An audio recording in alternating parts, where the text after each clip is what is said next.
Hi everyone, I'm Talia and today I'm reviewing the Bulletin Log Journal from Markings by C.R. Gibson.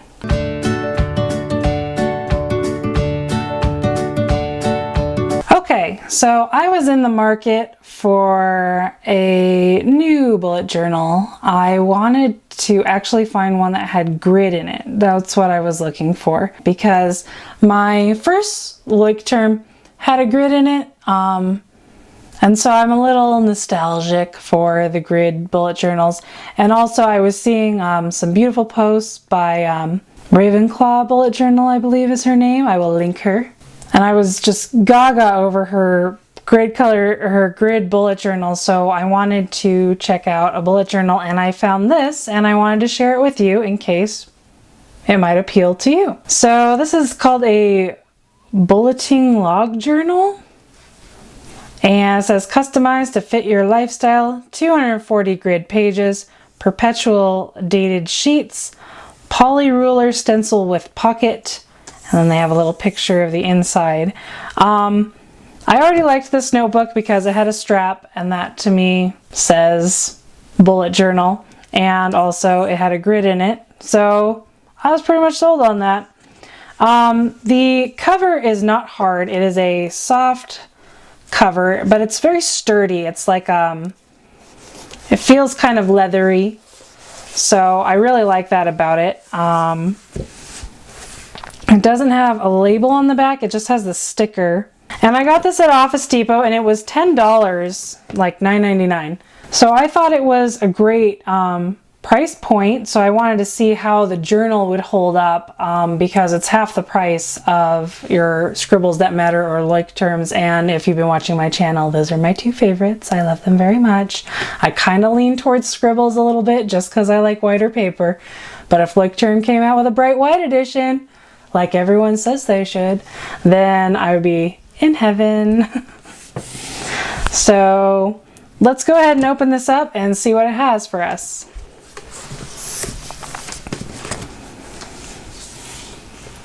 So inside it comes with a yearly calendar, which I think is great. They already intend for you to use this as a planner or journal.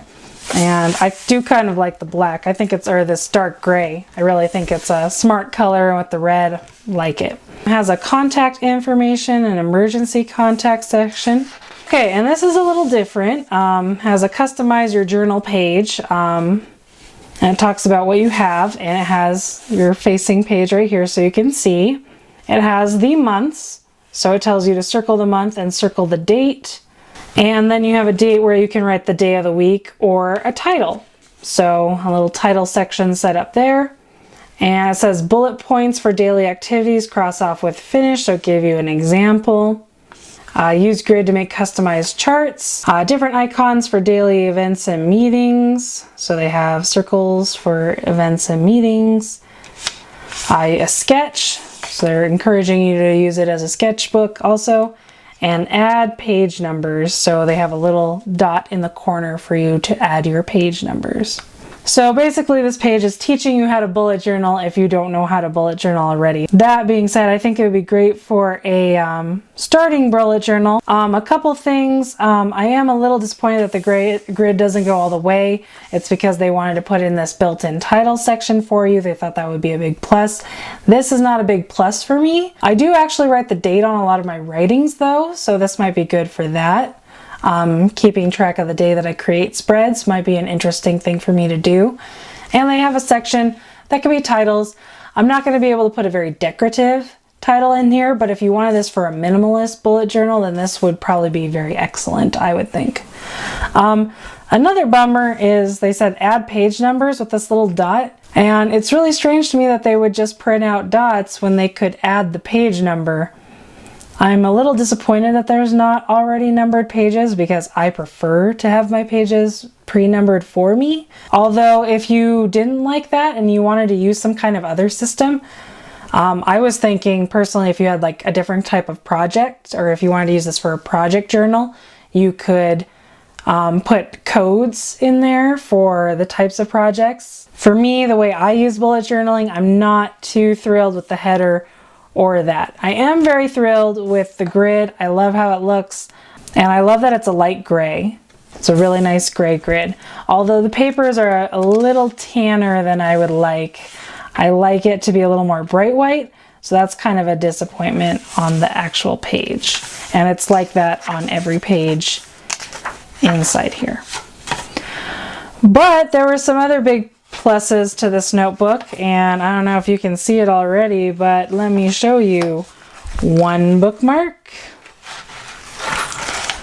2 bookmarks, and what is that? Oh my goodness, it is a 3rd bookmark. And hopefully the camera, these ones look kind of the same actually, but this is a slightly darker gray, this one, and this is a white, and then this is the darkest gray. So they do a gradient of color, although even looking at them, this one you might not be able to tell that great of a difference in person. Like I can barely tell that this is a darker gray. But 3 bookmarks is a big plus. I don't know why they don't put 3 bookmarks in all of them. They do it for the official bullet journal, and I haven't seen it on any other notebook. But it seems to me like that wouldn't be that big of an expense to stick in 1 more bookmark. I could be wrong. I don't know much about the business of creating journals. I just know what I like, and I like 3 bookmarks. And the best is yet to come when we head to the back. So again, the pages are all the same. And then back here, we have an important notes page, and conversion charts and a time zone map. So again, they're treating this like a planner. They kind of went into from a planner probably to try to make a bullet journal planner. So I do like that about this. But this guy is what made me really excited. This is a little bookmark. It says page finder on the top, has a ruler on the side, and little stencil shapes on the inside, which I thought was too cute. And I would love to have this in all my journals, just keep it. And it even has a little pocket here for it, so it can just stay in there all the time. Because something this big, it wouldn't fit in any of the pockets and the scribbles that matter or Leuchtturm. So you have to get a smaller one. So you could get something probably like that size though. So you probably could get similar to what they have, but I actually like having a longer ruler. This one's the entire length of the page. So if I were drawing something and I needed a ruler, I could go all the way across the page. Not both pages, but all the way across the top and bottom. Okay. One thing I like to do is compare the space for writing in these. So I'm going to go ahead and count the grids like I do the dots. So what I do with the dots is I count how many dots to figure out how many boxes you would get. So this time I'll just count the boxes and we'll convert it back and forth. Count wise, you are looking at 22, maybe a little more spaces across. I didn't count this last box because this isn't really a full box. I don't think it's usable. And this one's half. It's cut in half down the middle, this grid. So I didn't count that one either. So 22, maybe 23 boxes from left to right. In the Leuchtturm, you have 27 dots, which is 26 boxes. So you are losing some boxes left to right. And that's probably because size comparison. Actually, size comparison, they're exactly the same. Actually, the Leuchtturm is a little bit thinner. So I don't know why you're losing that many boxes on the side. So it must be just slightly larger boxes than you would get in the Leuchtturm, which is great. I like more space personally, but you know. And then on the way down, you have 31 boxes. In the Leuchtturm, you have 39, which would be 38 boxes. 39 dots makes 38 boxes. So you're losing 7 boxes there. That, a lot of it can probably be attributed to the title and also to just the size of the boxes being a bit larger than you would get in a Leuchtturm or scribbles that matter. And since there's only 31 boxes, you are going to be really squeezing it in if you use a bullet journal calendar for the master, because when you use the standard bullet journal and you go down 1 through 31 right here, you are barely hitting it at the bottom. So if they're really trying to do a bullet journal here, I think they probably missed the mark because a lot of people are not going to want to write in this bottom box because you feel like you're falling off the page. The one above is okay. So I think maybe they should have maybe rethought this a little bit better and had an extra box because this is going to be kind of rough to do your bullet journal calendars in. Okay, so now what we're going to do is my favorite part, the pen test. So let's bring out our pens and we'll get ready to go. Okay, so the first one I'm going to do is the Faber-Castell Pit Artist Pen in S, small. I'm going to be using my personal favorite, the Sharpie pen in fine. And another personal favorite, the Pilot Precise V7 rolling ball in fine. That one tends to scratch, and that's why I like using it for these pen tests. The Staedtler Tri Plus fine liner. A Papermate Flare in medium. A Bic highlighter. This one likes to bleed through a lot, fair warning. Crayola Super Tip. A standard Crayola marker. A Sharpie permanent marker. A Tombow dual brush pen, number 373. And last but not least, a Staedtler fountain pen, just so I don't leave my new fountain pen friends out.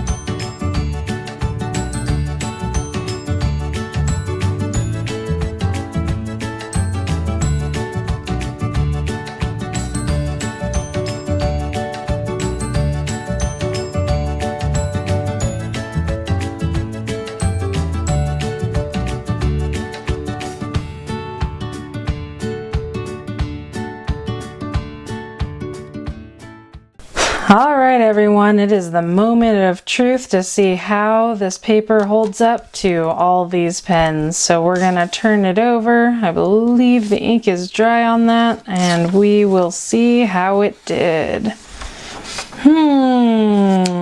Not too bad. Okay, obviously the Sharpie bled through onto the next page. That is regrettable. And it seems like actually the Precise V7 Pilot pen got through, and so did the Staedtler Tri Plus fine liner just in the corner. That's what transferred over to the next page. What bled through a little bit through the page was the fountain pen just has two little spots that could have come through. Looks like the Tombow did a tiny bit on the triple layer. Again, these are the triple layer that I'm talking about that bled through. If you did one layer and just the writing, it's not coming through except for the Sharpie marker, which I always use as kind of like the dummy, like to show like this is an impervious paper. Obviously some things will bleed through. So yeah, and the highlighter did really well. A lot of times the highlighter does worse, but even on the triple layer, it looks, I mean, pretty much the same as everything else, just tiny bit of spotting through.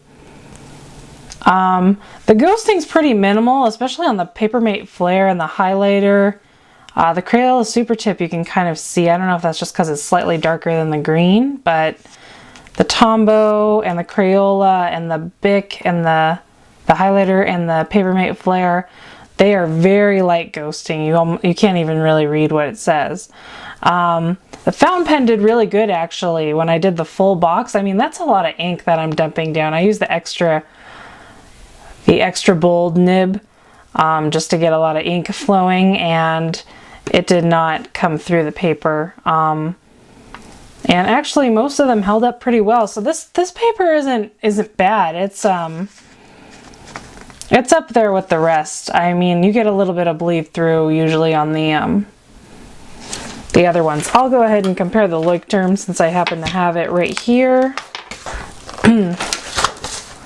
In the Log Journal, you could get a lot more. This was big time scribbling with the highlighter. I could probably get these guys to transfer if I did a huge one like that, but they just kind of barely bled through. Same as here on the paper. The Papermate Flare bled through a little bit more. This one, not so much. And even the Tombow bled through a little bit here and not so much here. So I think it's actually quite on par, the paper is, with the Log Journal or the Scribbles That Matter. They both held up pretty well in the pen test. So I'm impressed with how this paper did, actually. Okay, so what do I think of this journal? Well, first off, I gotta say the 3 page markers is a huge plus. And this bonus ruler is pretty awesome too. I really like this bonus ruler, especially with the little stencils in it. So cool. Love that. And I like that it's very simple. It doesn't have any branding, so it has a very cool look to it once you pull out the sticker, I'm sure. And I like how it has all this stuff in here, like it's a real planner. I think that a lot of blank journals don't usually have that, and that's almost something I kind of miss. I want my journal to have a little bit of a personality, and that's probably why I like Scribbles That Matter so much. It's because it has a little bit of a personality to it. The Log Journal is very blank. You can make it whatever you want, which has its pluses, but also it's kind of nice when a little bit's in there for you, just a little bit. And I like this little info thing. That was very cute. Big drawbacks is this part up here. I hate losing that space. I think it, you know, for me, when I decorate it, I think this is a big waste of space. I do see if you're just traditional minimalist bullet journaling, I think this would work great because you have the option of having a title page for when you're doing projects. So I really like this if I was using this for like a note taking for work or even dating it, like a journal where I was just going to write in it real quick and it wasn't going to be anything that I was using for fancy, maybe like morning pages or something. Big drawback is I really don't like that they didn't have page numbers. I mean, they went through all the trouble to put in these dots. Like, why not page numbers? I prefer page numbers. So that's a big drawback for me. Is this my next bullet journal?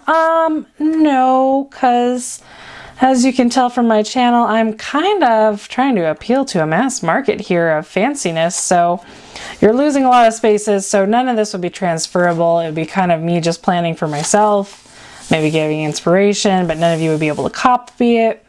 I feel that the top bar would mess with the aesthetics.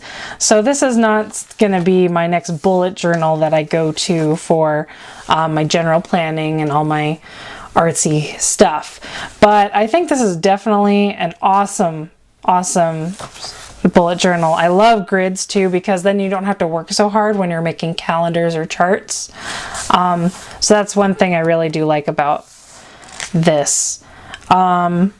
So I would just like to recommend this a ton to people who are going to be just minimalist bullet journaling. I love it. I think I'm going to find myself someone who wants to start bullet journaling and give them this, because this is super awesome for minimalist bullet journals. And I can't believe it has 3 page markers. Who gives you 3 page markers outside of the official bullet journal? No one. So this is a big plus. And it has actually some really cute coloring on the side. I don't know if you guys noticed, but it's red. Yeah, it's red on the outside, on the top and bottom also. So I think it has a really cool look to it. I really like it, and the paper holds up well. If I was looking for a minimalist bullet journal, I would definitely pick up this one.